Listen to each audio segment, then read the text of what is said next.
Eh, Boa tarde, buenas tardes, boa a todos e todas aqui. Passamos a segunda parte da nossa 30ª sessão do Seminário de EDP e Matemática Aplicada, e é com muito prazer que Después de recebemos la clase hoje. de 8. Alguém está com o microfone aberto. Recebemos aqui hoje o professor Epstein Tiben Rojas, da Universidade no Chile, e quem vai apresentá-lo é o professor Juan Límaco. Por favor. Obrigado, Sandra. Es un placer presentar al profesor Steven Rojas Bernía. Él es doctor cum laude en Ciencias Matemáticas por la Universidad de Jaume I, España, magíster en Ciencias Exactas y Matemáticas por la Pontificia Universidad Católica de Chile, magíster en Matemáticas por la Pontificia Universidad Católica del Perú. Él es conferencista en Perú, Chile, México y Panamá. Él es columnista de las revistas mexicanas Impulso Informativo y Buzos de la Noticia. Su área de interés es topología geométrica, matemáticas fundamentales, historia y filosofía de las matemáticas. Él es profesor de la Universidad de Magallanes, Chile. En esta ocasión, el profesor Steven va a hablar la palestra titulada Aspectos históricos de la CDP. Adelante, profesor Steven. Muy buenas tardes, colegas. En primer lugar, quisiera agradecer la invitación que se me hizo llegar para estar presente en este evento. Agradecer también en este instante en que he sido, digamos, está en nuestro panel el profesor Celso Costa, un gran matemático y muy reconocido, ¿no? El tema que me toca hoy día abordar son los aspectos históricos de las ecuaciones diferenciales parciales. En realidad, el que habla no es un especialista en ecuaciones diferenciales parciales, ¿no? Pero el contexto histórico en general lo podríamos contar, y eso es lo que voy a hacer hoy día, ir contando algunos hechos que han ocurrido desde el nacimiento de las ecuaciones en derivadas parciales hasta el siglo XX, cómo se ha ido gestando las ideas que han construido todo el conjunto de conocimiento que hoy día tenemos y que denominamos EDP, ¿no? Entonces, el contenido de mi charla, miren, va a abarcar desde los orígenes, ¿ya? Que es los años, en el siglo XVI y XVII, básicamente. Vamos a ir viendo cuál es el contexto histórico y filosófico digamos, de esas épocas, porque hay que entender que el matemático, al ser un ser que está involucrado dentro de un contexto histórico, social y filosófico, entonces digamos, el trabajo matemático está muy, muy íntimamente influenciado por eso, en todas las épocas, incluso hasta el día de hoy. Tenemos un paradigma que todo el mundo sigue en este momento, y de las épocas desde los griegos hasta la fecha hemos estado siempre sumergidos en esos contextos. Así que voy a narrar un poco de esto. Vamos después a hablar sobre los inicios de la teoría de las ecuaciones derivadas parciales, básicamente el siglo XIX, la época del romanticismo. Después pasamos a la fundamentación de las ecuaciones derivadas parciales, que ya es el siglo XX. Vamos a ver cómo el positivismo lógico estructurado se empieza a gestar ya una forma de ver las matemáticas. Se inicia el análisis funcional, que como todos ustedes saben, es un elemento esencial ahora para el estudio de las ecuaciones diferenciales parciales. Y finalmente vamos a hablar de la teoría de llamadas modernas, que ya es producto de lo que yo llamo el paradigma Bourbaki, ese gran paradigma en el que todos estamos inmersos y en la cual ha hecho potenciar la matemática como nunca antes en la historia, ¿no? Y vamos a hablar sobre los orígenes de la teoría de distribuciones y los operadores en derivadas parciales, ¿no? Que eso más o menos ocurrió ya después de los años 50 hacia adelante, ¿no? Bueno, entonces vamos a empezar con los orígenes. Los orígenes de las ecuaciones derivadas parciales nacen muy estrechamente ligados con el nacimiento del cálculo diferencial. o sea, el siglo XVII, con Isaac Newton, que nosotros sabemos que Isaac Newton es parte de una corriente filosófica llamada el racionalismo, ¿no? Se venía de una Edad Media donde se conjugaba la fe y la religión y por lo tanto no había un progreso efectivo de las matemáticas. Entonces, en ese siglo hubo un antes y un después, una revolución matemática. ¿En qué sentido? En el sentido de superar muchos de los limitantes griegos, ¿no? De tener una matemática no dinámica y que no daba cuenta del movimiento. Eso fue superado primeramente con una obra clave en la historia de las matemáticas, que fue el libro de Descartes, la geometría de Descartes, que permitió tener sistemas de coordenadas y que dé cuenta de algún movimiento dentro de un plano cartesiano, ¿no? Y justamente en ese contexto es donde se valió Isaac Newton para edificar la teoría que nosotros ya conocemos y que fue magistralmente, digamos, publicada en este tremendo libro, Principia Mathematica, ¿no? Un elemento clave, miren, que se empezó a gestar desde esas épocas, incluso desde antes, es el concepto de función. ¿Ya? El concepto de función vamos a ir viendo cómo va a ir avanzando y evolucionando, y que las ecuaciones derivadas parciales influenciaron mucho en su desarrollo, ¿sí? para este concepto tan importante para las matemáticas contemporáneas. Centrales, diría yo, más o menos a principios del siglo XX, ya se empezó ya a gestar un concepto ya mucho más sólido, así como lo conocemos ahora.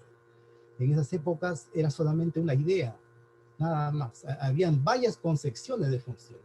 Y por lo tanto, cuando se resolvía algo, habían disputas entre los matemáticos para saber si algo es función o no es función, y lo vamos a ir contando. Miren. En principio, miren, estudiando la ley de atracción gravitacional, ejercida por esferas y casquetes esféricos, el mismo Isaac Newton ya escribía cosas como esta. Aquí quiero hacer un paréntesis, ¿no? Estoy usando la notación de Leibniz, no la notación original de Newton, porque la notación original de Newton, que es con un puntito, o sea, tiene bastantes limitantes, por eso que no progresó mucho esa notación. Pero ahí se observa con la notación de Leibniz que aparecen ya las primeras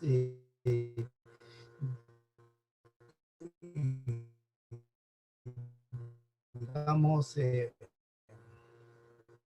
funciones en derivadas parciales y de este elemento de volumen, este B que aparece ahí, que es un elemento de volumen de un casquete esférico, de una esfera, y en donde, digamos, el punto de referencia estaba dentro digamos, del campo gravitacional. Cuando eso no estaba dentro del campo gravitacional, ese B era nulo, y eso lo que después los matemáticos de más adelante le llamaron el potencial, ¿no? Pero es una fluxión, ¿no? Un movimiento que dependía del tiempo, pero que no tenía mayor, digamos, formalización. Más bien, como veníamos del mundo donde el álgebra ya se estaba un poco más madura, entonces se le confundía mucho con series. Newton trabajó mucho con series, ¿no? Con series de potencia se llamaba. Entonces, algunos matemáticos de esa época, la concepción que se tenía era en función de series. Por lo tanto, cualquier solución que se podía dar de una ecuación diferencial debería estar en series, según la concepción de la época, que fue discutido ampliamente en el siglo XVIII, ¿no? En el siglo de las luces, que se llama, aparece una corriente también, en donde se prima ahora la concepción de la razón antes que la fe y el conocimiento. Eso ocurrió en el siglo XVIII. Entonces, pero también bajo la idea de que la razón tenía que justificar también la deidad, Dios. Dios y naturaleza era lo mismo en esa época.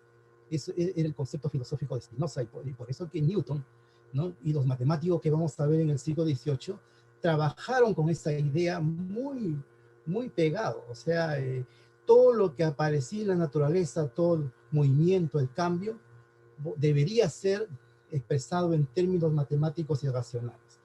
Aún de que conceptos como función, conceptos como convergencia, que son elementos claves para esto, no se tenía absolutamente claro.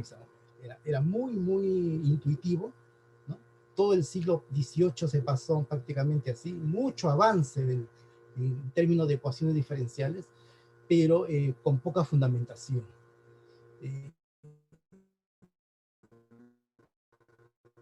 Algo similar a lo que se hace ahora también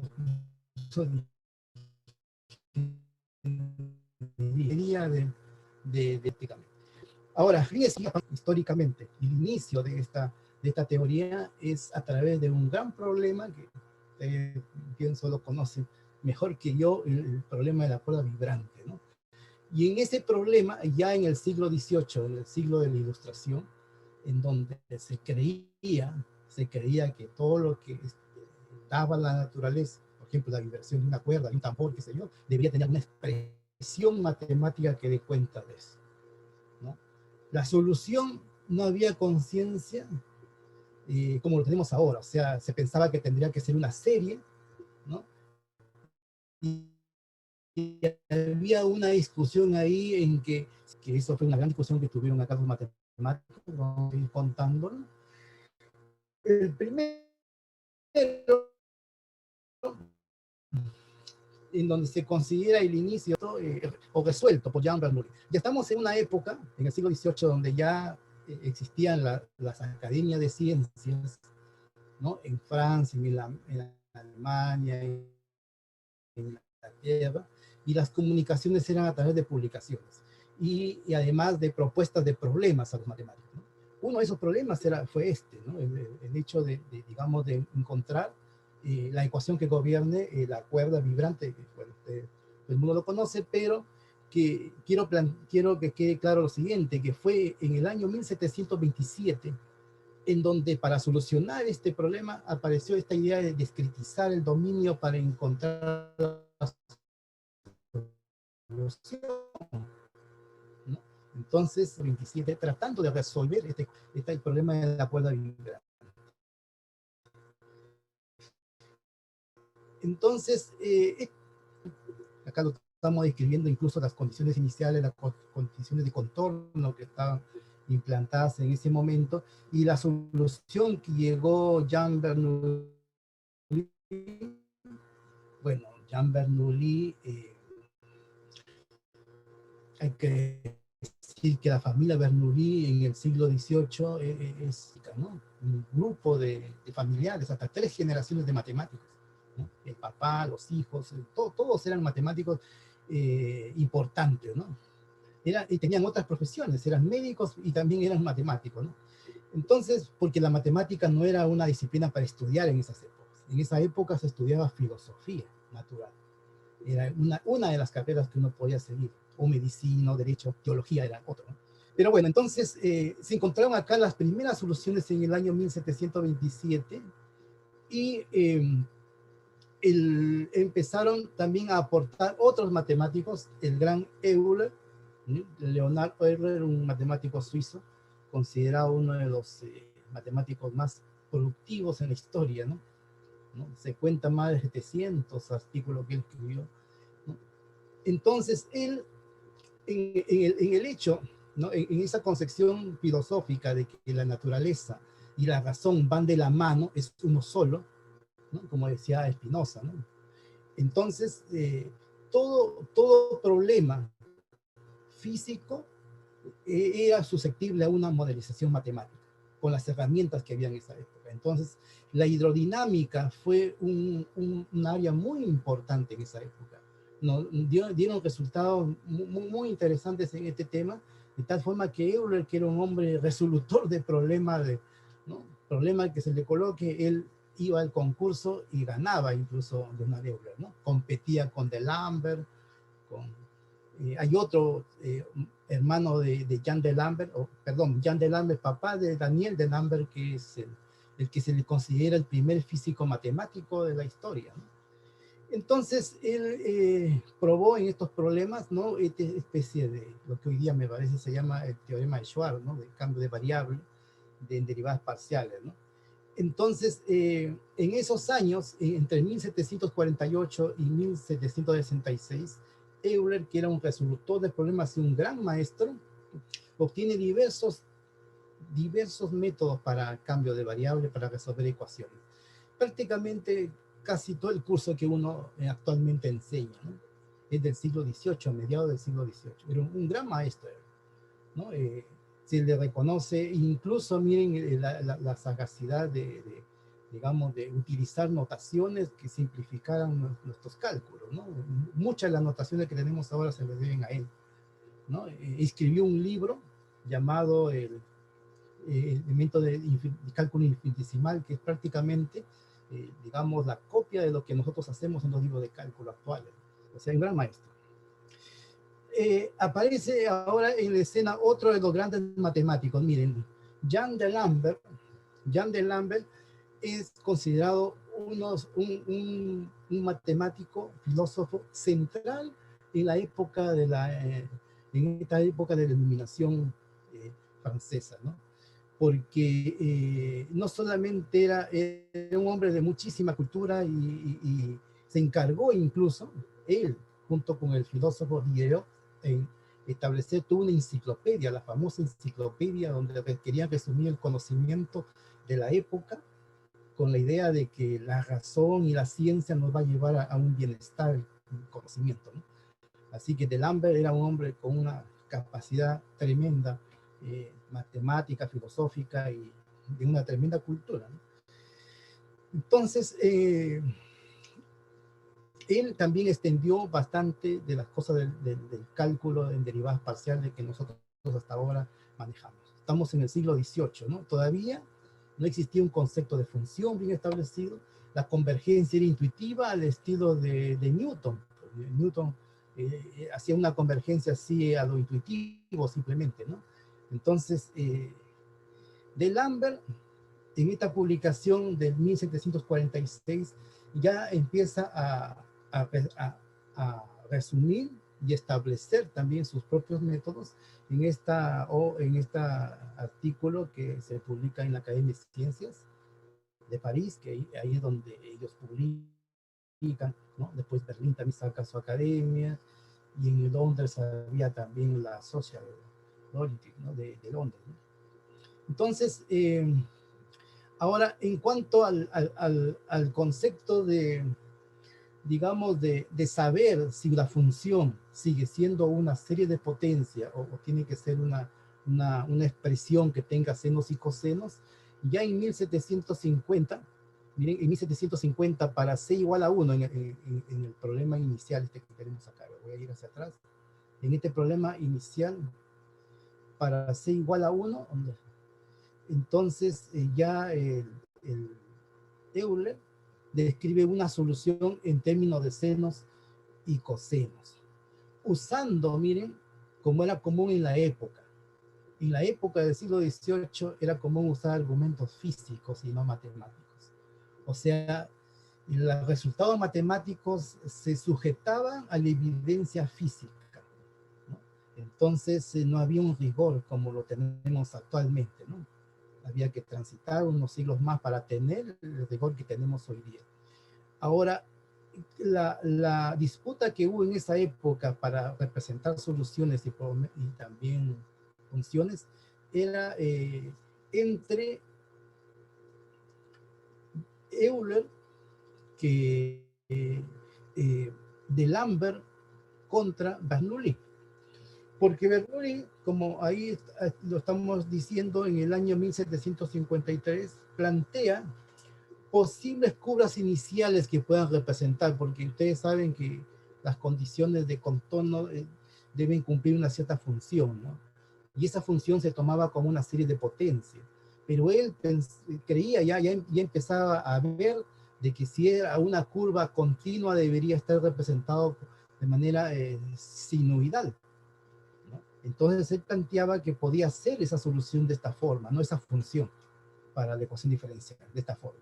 Entonces aquí había una disputa, porque la verdad es que no se creía que eso era posible y que no había una evidencia matemática para ello.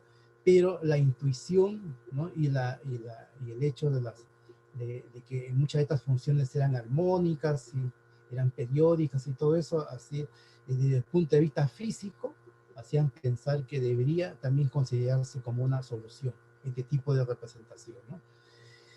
Aquí fíjense que ya empieza a gestarse, ¿no? Lo que más tarde, en el siguiente siglo, Joseph Fourier empieza a modelar el calor usando series de trigonométricas. Esa idea no fue inicialmente de Fourier, como muchas veces aparece en los textos de historia, ¿no?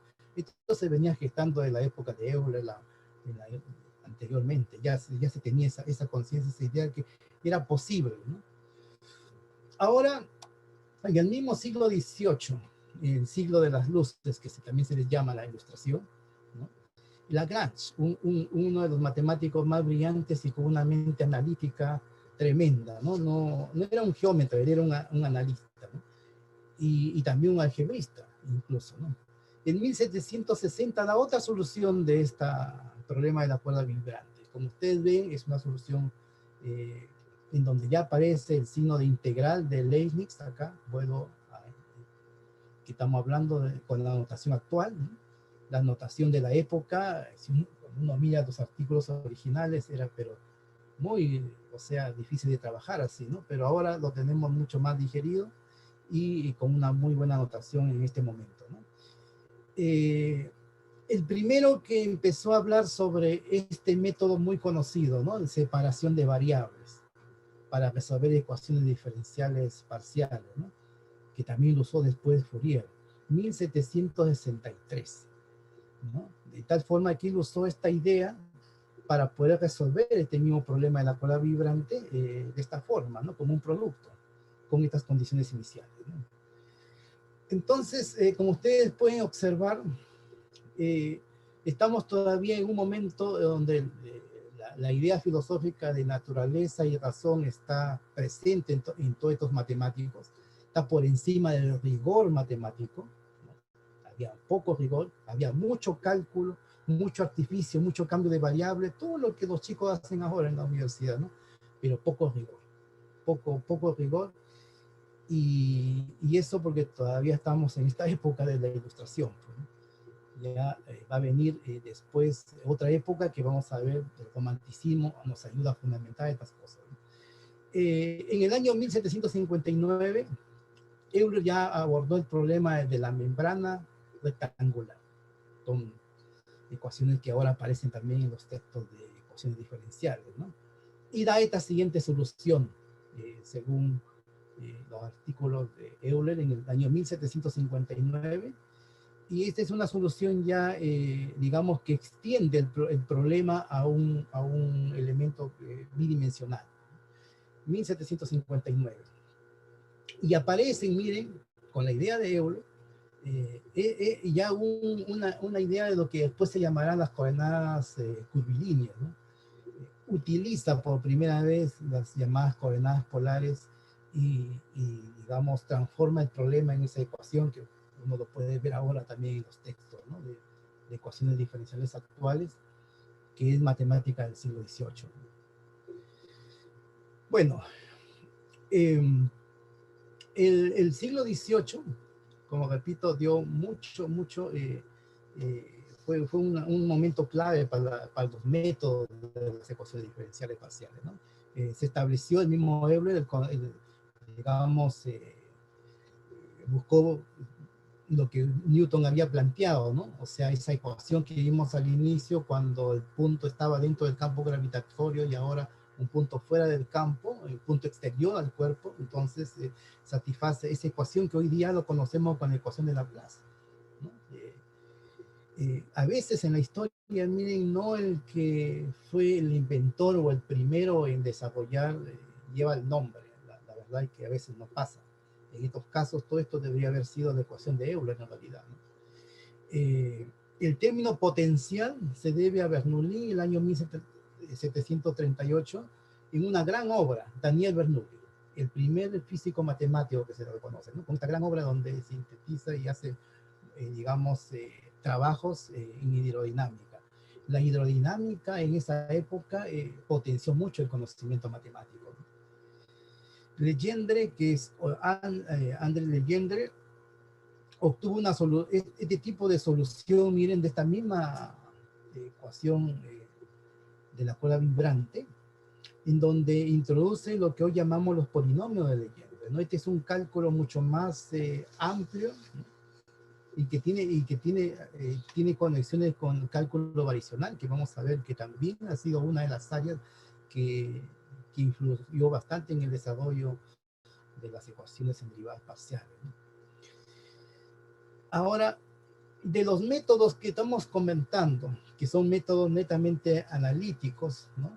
Analíticos, hay otra vertiente dentro de estos años en donde se establecen algunas equivalencias geométricas con respecto a estas ecuaciones, ¿no? Aquí tenemos a un primer matemático en donde Alexis Claurian, que ya en el año 1739, ¿no? establece lo que hoy día, digamos, llamamos como una ecuación diferencial exacta, ¿no? ¿Se acuerdan? Es un cálculo que se hace. Estos métodos de solucionar la ecuación diferencial usando el factor integrante y todo, esto se desarrolló en el año 1739. Ya se estaba desarrollando todo esto, ¿no?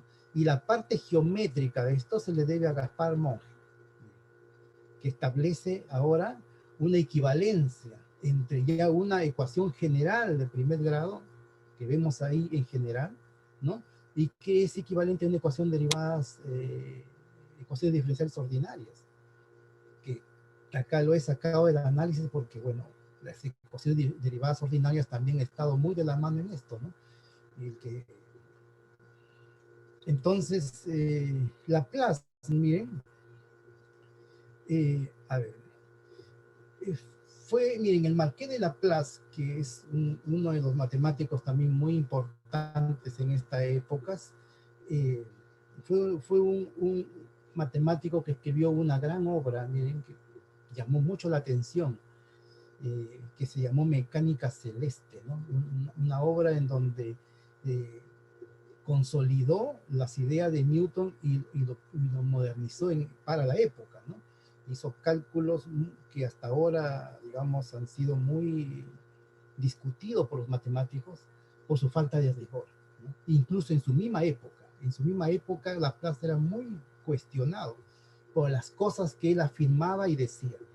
A él se le debe, miren, este hecho que hasta ahora los matemáticos tenemos, ¿no? De escribir los papers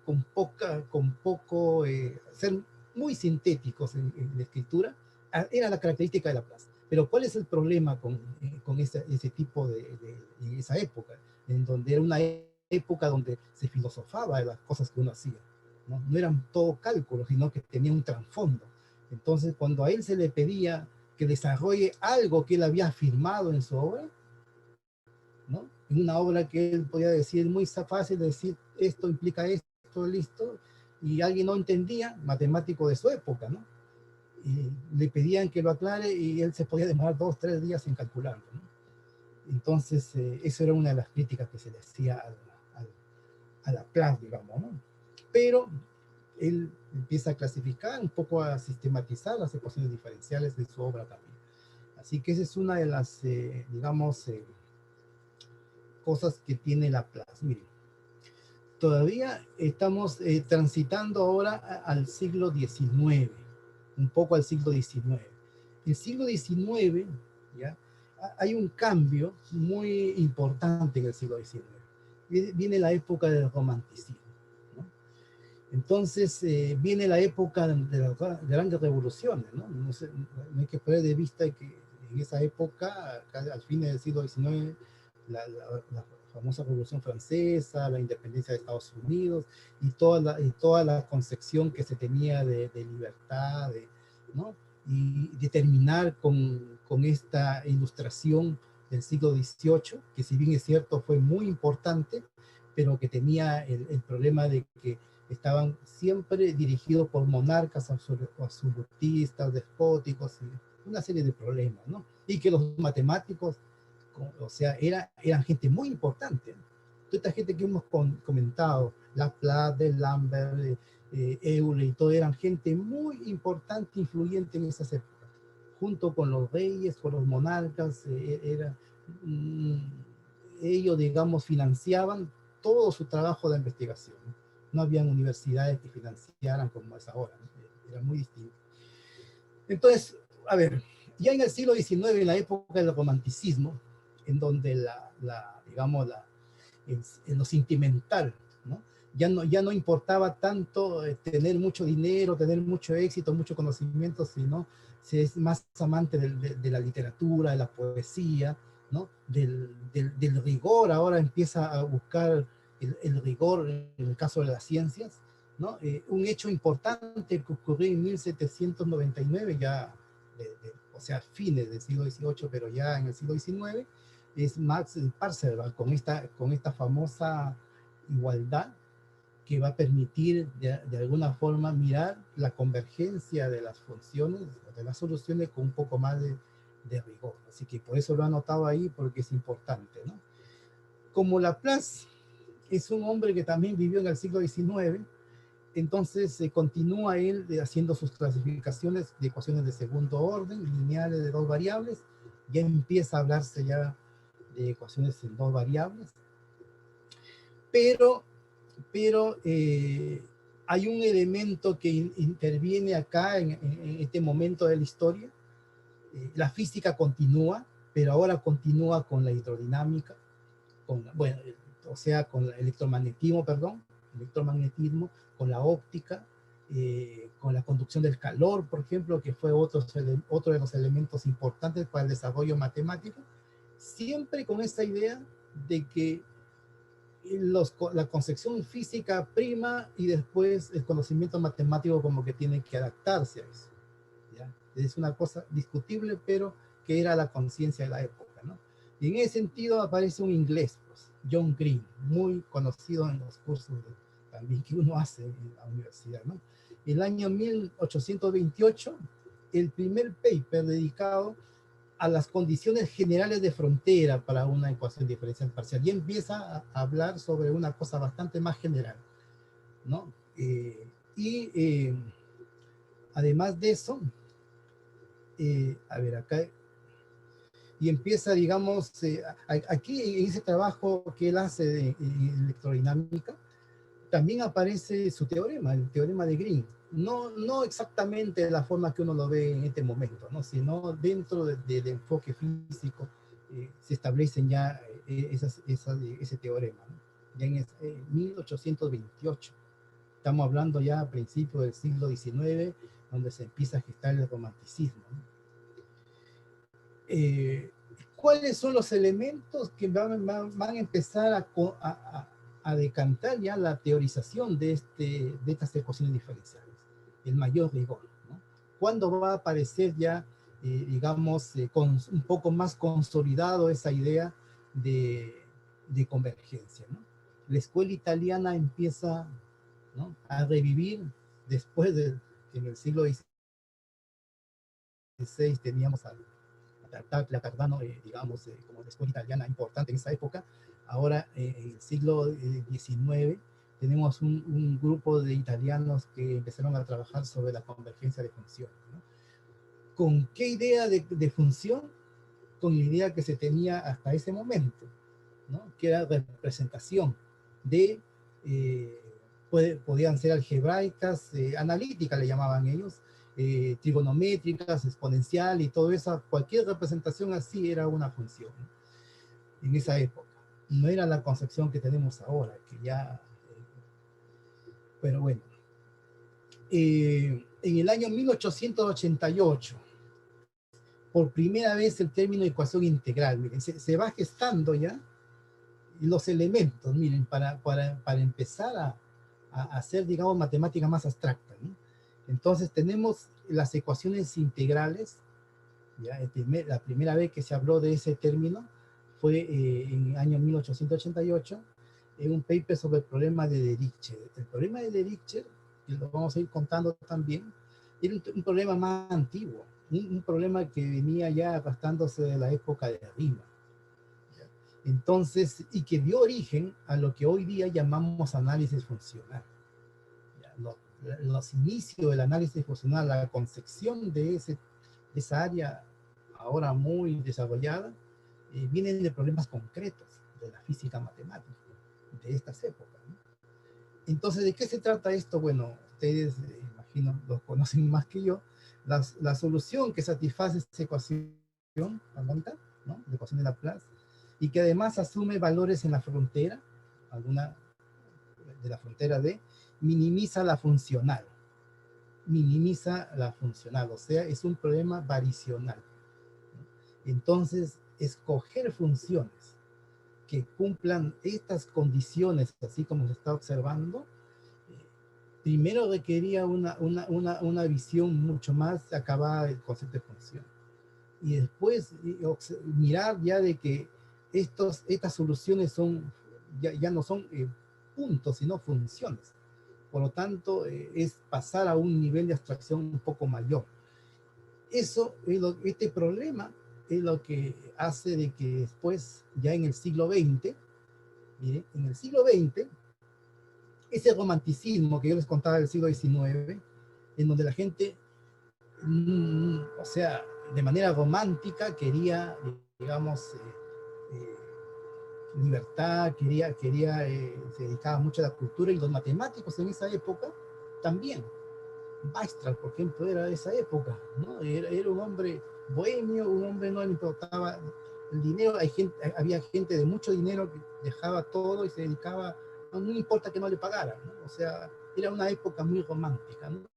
Y en esa época, a fines de esa época, se inició otro paradigma en el siglo ya, fines del siglo XIX, principio del XX, el positivismo, el famoso positivismo, que ahora, que es una especie de empirismo también, en donde se establece de que para llegar a la verdad, ¿no? A la verdad científica, que ya desde el siglo XIX se empezó a hablar de ciencia, porque antes no, siglo XVIII era filosofía natural, todo, la gran filosofía natural, ¿no? Era, digamos, tratar de buscar matemáticamente, solucionar los problemas de la naturaleza. Pero después, en la época del romanticismo, se empieza a gestar esta idea de la ciencia, esta idea de que bajo la razón se pueden lograr verdades, ¿no? Y ya a fines del siglo XIX y en el siglo XX, principios del siglo XX, eso era una escuela dominante en la historia, miren. Y que decantó, miren, ya más o menos como en los años 30 del siglo XX, a lo que se llama el positivismo lógico, y que trajo como consecuencia en el lado matemático a lo que hoy día llamamos nosotros, o llamo yo en realidad, paradigma Bourbaki. Ese paradigma en el que estamos todos involucrados, todos los matemáticos en este momento, ¿no? Entonces, a ver, en el siglo XX se empieza ya a establecer, digamos, algunos métodos para las ecuaciones integrales. Todos estos elementos se empieza a configurar lo que después se va a llamar análisis funcional, ¿no? En 1902, ¿no? En la tesis doctoral de Henri Lebesgue, se establece las primeras ideas de teoría de la medida y integral de Lebesgue, ¿no? Todos estos elementos van conjugando para, digamos, después utilizarlo en las ecuaciones en derivada parcial, ¿no? El gran Hilbert habla de su teoría espectral y empieza ya a gestar algunas ideas del análisis funcional actual, ¿no? Hilbert, miren, quiero hacer un paréntesis con Hilbert, porque Hilbert no solamente es un matemático que ha aportado a la matemática, sino también a la filosofía de las matemáticas. Él fue el sustentador académico para que el logicismo, el positivismo lógico, pueda insertarse en las matemáticas, y después, bajo el paradigma Bourbaki, que ya les voy a contar también, ¿no?, tengamos la matemática que tenemos hasta ahora. La matemática que tenemos ahora y que se practica en todo el mundo es la idea y la hechura de David Hilbert, y realizado en el paradigma Bourbaki a principios del siglo XX, más o menos en los años 30, más o menos, en plenas guerras mundiales, ¿eh? Miren digamos, la dificultad que se tenía en esa época, para investigar y todo en Tremenda Guerra Mundial. Los matemáticos siempre han sido como una élite, siempre, ¿no? Si en algún momento fueron perseguidos por ser de ascendencia judía, inmediatamente volaban a Estados Unidos y no les pasaba nada. Salvo algunos que en la historia lo cuentan, que les pasó algo, pero en general todos fueron bastante protegidos de matemáticas. Ya no eran importantes como en el siglo XVIII, hasta el siglo XIX incluso, ya no, pero siempre ha sido una élite intelectual, ¿no? Entonces, los espacios místicos, por ejemplo, se gestaron en 1906, también en la tesis de Fletcher, otro de los matemáticos que es de la escuela de Hilbert, la escuela de Königsberg, donde se albergaba en esa época la crema innata de las matemáticas, ¿no? Francia, Alemania, Inglaterra, hasta Newton nomás, y después vino Maxwell y nada más. O sea, Inglaterra siempre estuvo no estuvo al nivel que tenían digamos, los franceses, los alemanes, ¿no? Entonces, miren que quería contar también, porque todos estos elementos que estoy nombrando acá con fechas es para mostrar cómo se ha ido gestando las herramientas que después van a ser útiles para las ecuaciones en derivadas parciales, ¿no? El húngaro, creo que es Felix Rix, ¿no? Su teorema de representación, ya los espacios los espacios LP ya empezaron a tener ya, digamos, existencia en 1909, 1910, en una época, miren, en una época en donde en cualquier libro de historia de la matemática ustedes lo van a ver lo llaman la crisis de los fundamentos de la matemática. En una época así, en una época que hubo una crisis, entre comillas, porque bajo mi percepción personal nunca ha habido una crisis en la matemática.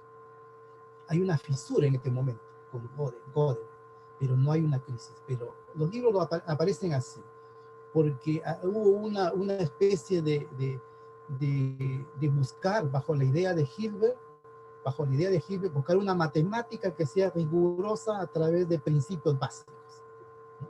Porque eso es lo que demandaba el positivismo lógico. Mandaba que cualquier afirmación científica tenga que ser acompañada por evidencias, con evidencias tangibles. Y en el caso de las matemáticas, en donde sus objetos de estudio no son objetos físicos sensibles a nuestros sentidos, entonces la única posibilidad que tenían en esa época era volver a la idea griega de axiomatizar, de formalizar, ¿no? Entonces en esa época se empieza a gestar los primeros sistemas axiomáticos, en esas épocas donde Ries ya estaba hablando del DDP, donde ya se había inventado digamos, los espacios métricos, la integral de Lebesgue, ya estaban, su idea filosófica ya estaba en camino, estaba haciéndose cosas ahí. Mientras tanto, los otros matemáticos estaban discutiendo si eso realmente tenía alguna base. ¿Por qué? Porque se venía con una serie de paradojas en la matemática. Los cálculos que hacían los matemáticos los siglos anteriores empezaron a tener errores, y errores que incluso ellos, los matemáticos del siglo XVIII, eran conscientes. No le daban mucha importancia porque al final la mayoría de cálculos funcionaban. Pero ya a finales del siglo XIX y XX esas cosas se fueron muy profundizando, ¿no? Y se empezaron a preguntarse de todos estos vacíos que se tenían, ¿no? Con decirle nomás que a fines del siglo XIX muchos matemáticos, por no decir todos los matemáticos, no consideraban a los irracionales como números. Entonces, ¿cómo podemos hablar de convergencia, ¿no?, cuando los irracionales no eran números, ¿no? Entonces tuvo que venir a fines del siglo XIX matemáticos que puedan fundamentar eso, ¿no?, previo a la axiomatización de Hill, previo a eso. Entonces, Dedekind fue este matemático que construyó los números irracionales usando las cortaduras y todo eso, con una idea que venía de 400 años antes de Cristo, Eudoxo. Sí, la matemática es un proceso colectivo. La gran matemática es colectiva, ¿no? Uno piensa, no, Newton descubrió esto, no es así. Miren los presocráticos y van a ustedes ver las mismas ideas. Y esas ideas se han ido gestando y se han ido madurando, ¿no? En la época que le tocó vivir al matemático lo potenció. Eso es lo que hizo, ¿no? Después las ideas, muchas están desde antes de Jesucristo, ¿no? Bueno, entonces, 1910, estamos ya en la época del positivismo lógico y de los axiomas, ¿no? Los axiomas que fundamentan la matemática. De tal forma de que para la existencia de un objeto matemático, basta que no sea contradictorio, ya existe. Sí. Así nacieron todos los espacios abstractos que vamos a ver después, ¿no? Basta que ustedes construyan una idea no contradictoria que esté dentro de un sistema formal para que exista. Eso es cuestionable, porque sucede que en la matemática, o de qué es, hay la filosofía en este momento de las matemáticas, de contemporánea ya, hay una corriente muy fuerte que se llama ficcionismo, donde afirma que todo es una ficción, la misma matemática. Entonces, eso daría como para otra charla, contarles por qué la matemática es una ficción. No cualquier ficción, obviamente, con ciertas características. Bueno, entonces, por el hecho de que cualquier objeto se puede lograr su existencia, ¿no? Mediante haya coherencia y esté dentro de un sistema formal, entonces empezaron a gestarse ya entre 1910 y 1940, 45 más o menos, todos estos espacios, ¿no? Que nosotros ahora los estudiamos de manera ya más abstracta, pero que yo he tratado de buscar cuáles son los que han tenido consecuencias a la distribución, que como nosotros sabemos es una pieza clave en las ecuaciones derivadas parciales, ¿no? Entonces, aquí he hecho algunas menciones, ¿no? Los espacios métricos fue la base de todo esto, ¿no? Para los espacios topológicos, los localmente convexos, para que decanten las distribuciones, ¿no? Por otro lado, también los espacios normados, con las álgebras de Banach, Banach, el matemático él sí fue uno de los que sufrió el tema de la guerra, digamos, de Kolkhnasy, ¿no? Él era un matemático brillante, ganador del premio Medalla Fields y todo, pero la verdad es que la pasó muy mal, murió enfermo, producto de esas torturas, ¿no? Bueno, los espacios métricos, los espacios de Fletcher, que estamos contando ahí, todas esas cosas fueron, digamos, la base para llegar a lo que después nosotros vamos a hablar de distribución, ¿no? La idea de funcional, miren, la dio, la verdad, Hilbert, porque el principio de Dirichlet, que seguía abierto hasta ese momento, ¿no? En 1930, miren, David Hilbert, el gran David Hilbert, ¿no? Con ciertas condiciones especiales para una cierta clase de funciones, donde se busca la solución, por primera vez aparecen los espacios funcionales. 1930. Los espacios funcionales, su mismo espacio, ¿no? Que ayudó, como ustedes saben, a modelar la mecánica cuántica y eso, ¿no? Entonces, y ayudado del formalismo, entonces se abrió todo un abanico de posibilidades de poder construir objetos matemáticos con diferentes características, ¿no? Toda la topología, el análisis funcional, y se empieza a gestar. Sin embargo, hay otro elemento que ayuda en las ecuaciones en derivas parciales, que ya viene de la física teórica. Estamos hablando a principios del siglo XX, en donde se empieza a gestar esta gran teoría de la relatividad, ¿no? y también la mecánica cuántica. Entonces, Paul Dirac es un físico, ingeniero norteamericano, inglés. En 1920, introduce la delta de Dirac, que resultó ser claro. La delta de Dirac, como ustedes deben recordar, definida de manera, digamos, física por Paul Dirac para aspectos teóricos que él estaba estudiando, necesitaba la existencia de este objeto matemático, ¿no? Este es un objeto matemático que en ese momento no era una función. O sea, en realidad que no se veía por ningún lado de que podría tener características de función. Entonces, ¿qué cosa era? Eso fue, digamos, uno de los elementos que motivó establecer la distribución, que esto ya lo vamos a ver más adelante, ¿no? Las funciones generalizadas, las derivadas generalizadas, todas esas cosas ya van a empezar a funcionar, empieza ya a gestarse, producto de dar fundamento a la mecánica cuántica. Miren cómo las matemáticas se pueden crear desde adentro, como teoría Galois, como geometría euclidiana, geometría algebraica, o se pueden crear desde afuera, como mecánica cuántica, por ejemplo, ahora, ¿no? O sea, es una riqueza que hay en estos objetos matemáticos muy interesante, ¿no? Entonces, bueno, él establece también esta famosa ecuación con la función de Heisel, ¿no? Esta de acá, en donde establece incluso que la derivada de una cierta función es igual a esta delta, ¿no?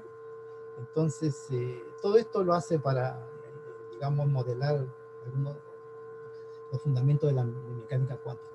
Entonces, es una época muy importante y con mucha producción, porque, bueno, insistir, el paradigma Bourbaki empieza a gestarse. En los años 30 se empiezan a reunir los brillantes matemáticos franceses de la época, ¿no? Para discutir cuál es la matemática que el mundo debe conocer, ¿no? Y ellos se reúnen por muchos años e incluso escribieron obras de eso, ¿no? Los llamados elementos, que están en todas las bibliotecas de matemáticas que yo conozco, por lo menos están, ¿no? Los elementos de los señores Bourbaki.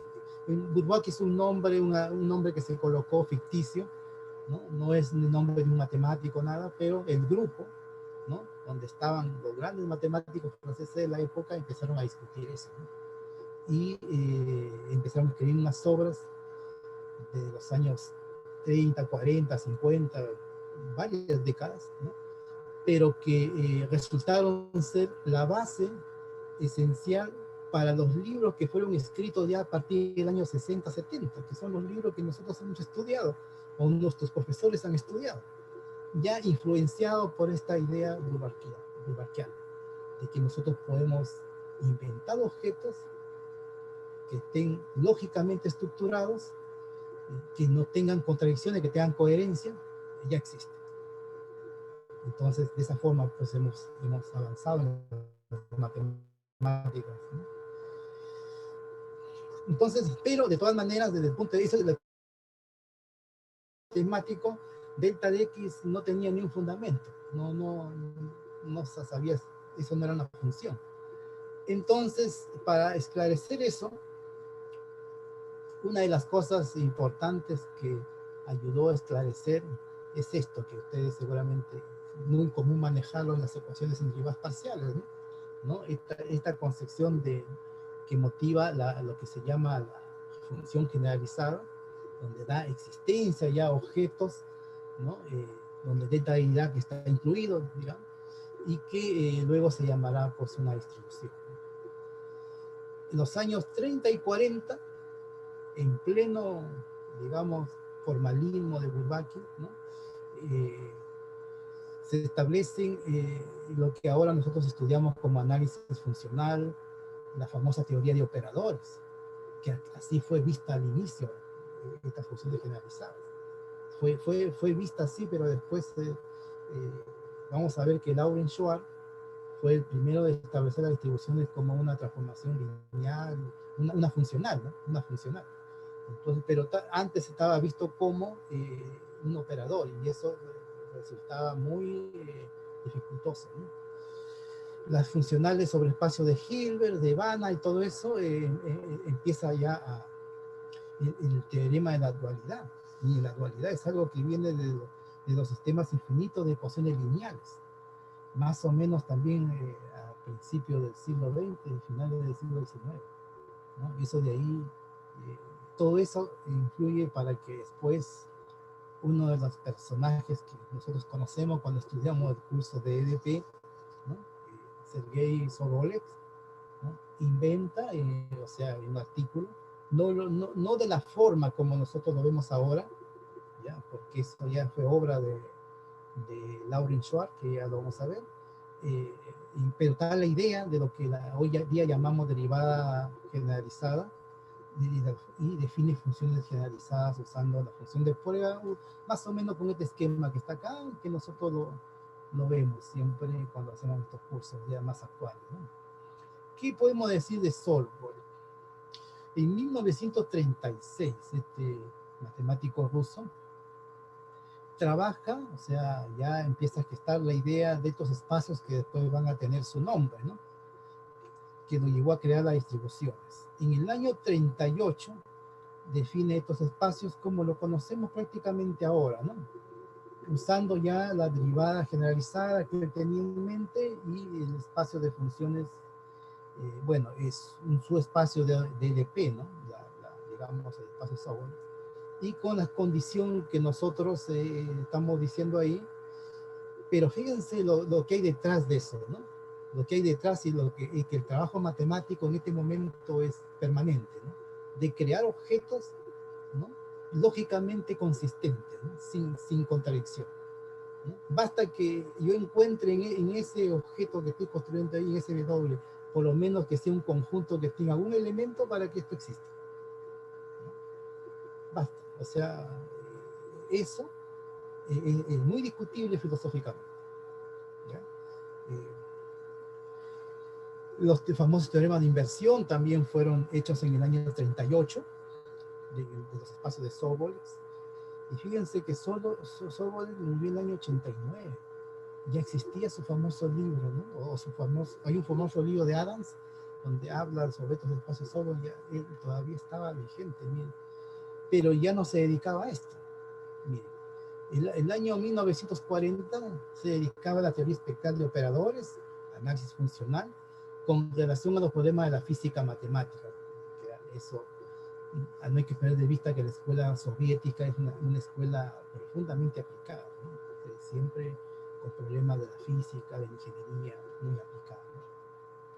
Las soluciones débiles, las famosas soluciones débiles, ¿no? ¿Se acuerdan los cursos? 1940, Hernán Weyl, un matemático alemán también de la escuela Hilbert. Todo esto viene de la escuela de Hilbert.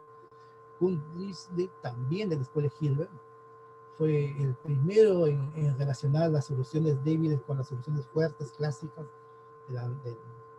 ¿no? 1944, ¿no?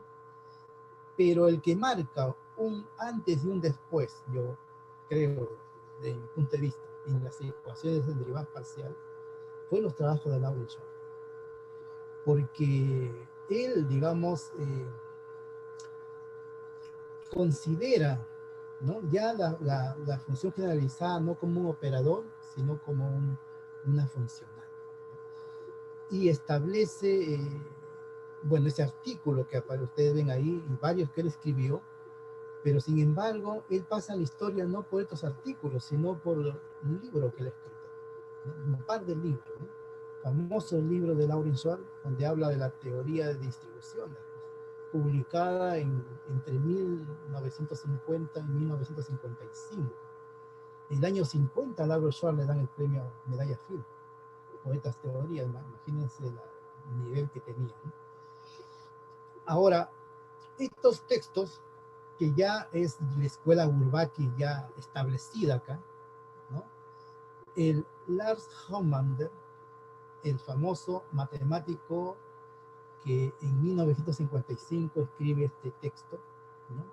El análisis de operadores diferenciales parciales, ¿no? Y él hace, miren, este es el libro base, este libro que yo creo que todo especialista en este tema tiene que haberlo leído, porque esta es la base de todos los demás textos que fueron escritos en EDP. ¿Por qué? Porque ella hace un uso sistemático del análisis funcional, la teoría de distribuciones que ya estaba hecho por Schwartz, que ya estaba ya, digamos, publicado incluso, y la teoría general de operadores derivadas parciales, ¿no? Sí. Entonces, esa es la base de todo texto que hasta en la actualidad se escribe, ¿no?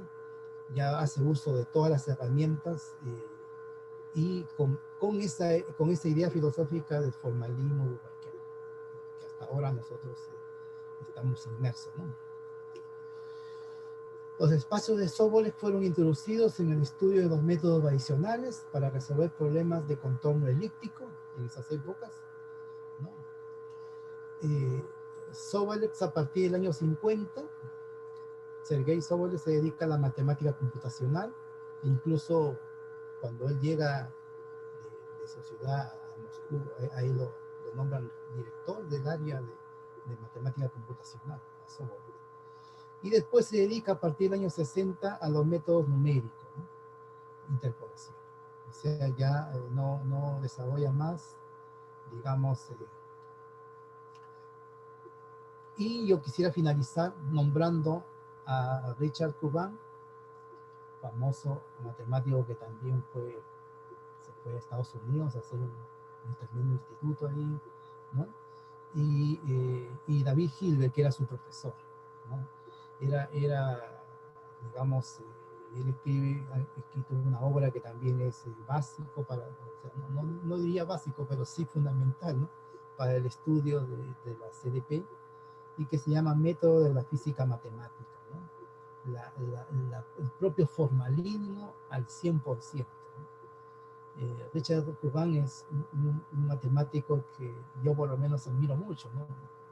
Aparte de su obra matemática, él también se dedicó mucho a la difusión de las matemáticas, ¿no?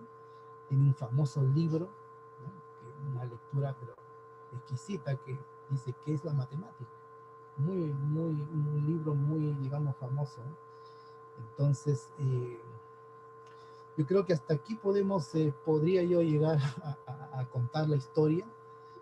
Lo demás, yo creo que ojalá los especialistas en el tema empiecen ya a desarrollar más profundamente estos temas, ¿no? Pero que no hay que olvidar de que la matemática es hecha por seres humanos que están dentro de un contexto histórico, social y filosófico, ¿no? La idiosincrasia y educación que nosotros como seres humanos tenemos está íntimamente relacionado con influencias filosóficas que a veces nosotros no nos damos cuenta, pero estamos ahí. Hasta hoy día estamos ahí, ¿no? Bueno, muchas gracias. Muchas gracias, muy amables, por la invitación. Si hubiera alguna consulta, no sé. Muito obrigado, profesor Steven Rojas, excelente palestra, bastante claro. Si por favor la platea está con el micrófono desligado para poder hacer preguntas. El audio está abierto. Por favor, pueden hacer preguntas o comentarios al profesor Steven. A ver, ¿algún comentario o alguna pregunta? Profesor Steven, una curiosidad. La derivada generalizada Sobolev la introduce el año de 1938, vos se faló, ¿no? Sí. 1900, sí. O sea, y Laurent Schwartz, él introduce las distribuciones más nuevo. Después, ¿no? Después de como 10 años. Sí, sí. Así es, sí. No, y ha dado usted un punto importante. Miren, cuando he descrito algunos elementos claves, han habido desfases de años, ¿no? Claro, como usted dice, 10 años, ha habido 2 años, 3 años, así. Entonces, ¿cuál es, digamos, la reflexión acá? Para hacer algo realmente importante y contundente en las matemáticas, no se puede estar pensando en tiempo, ¿no?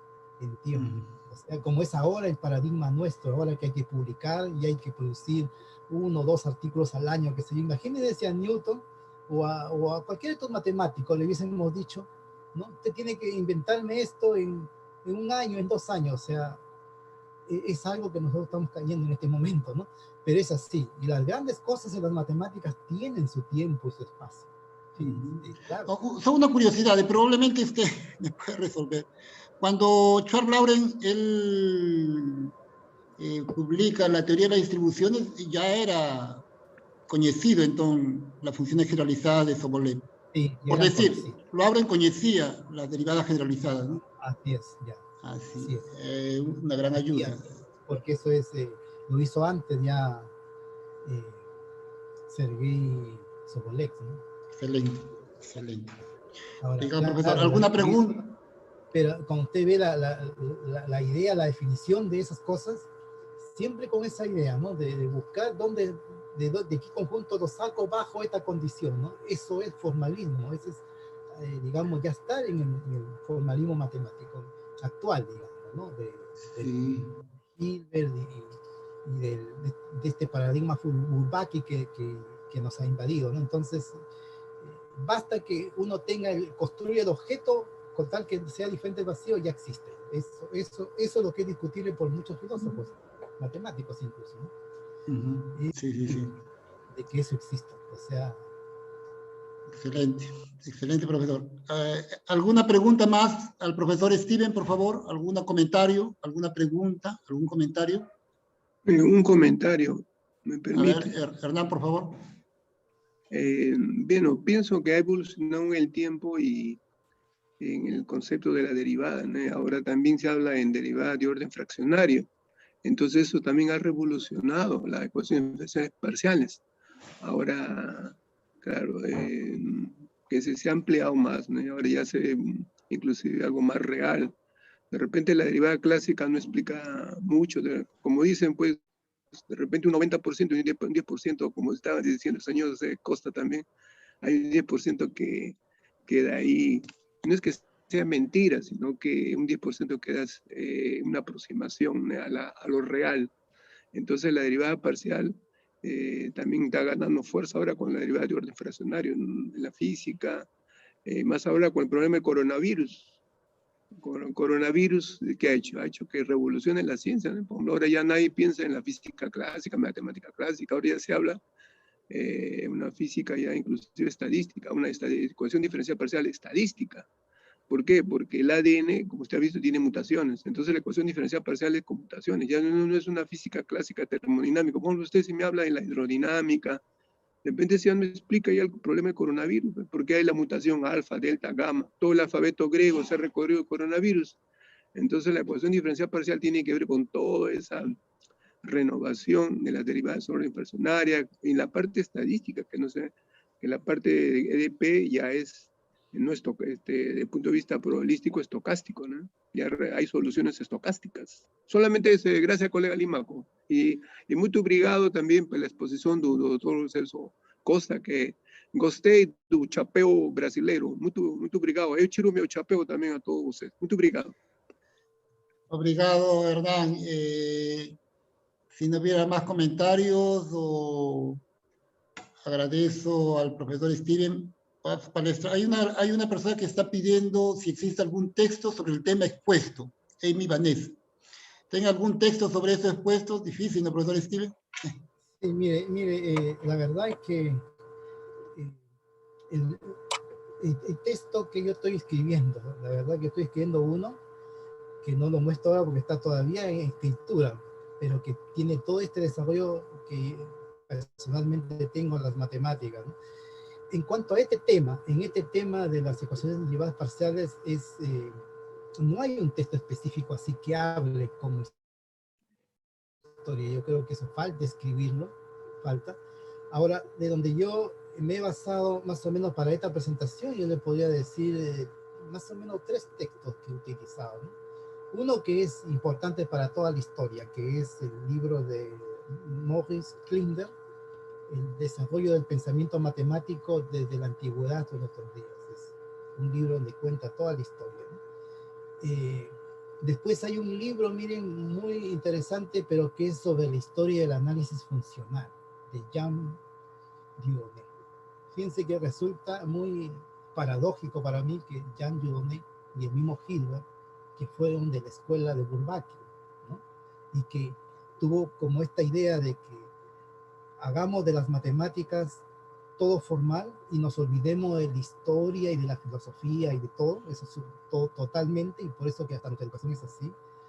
Entonces, resulta paradójico que esos personajes, cuando uno lee sus obras, el mismo Jean Dieudonné, cuando uno lee el libro, él escribió un libro de historia del análisis funcional, o sea, con profundo conocimiento histórico de todo el desarrollo del tema.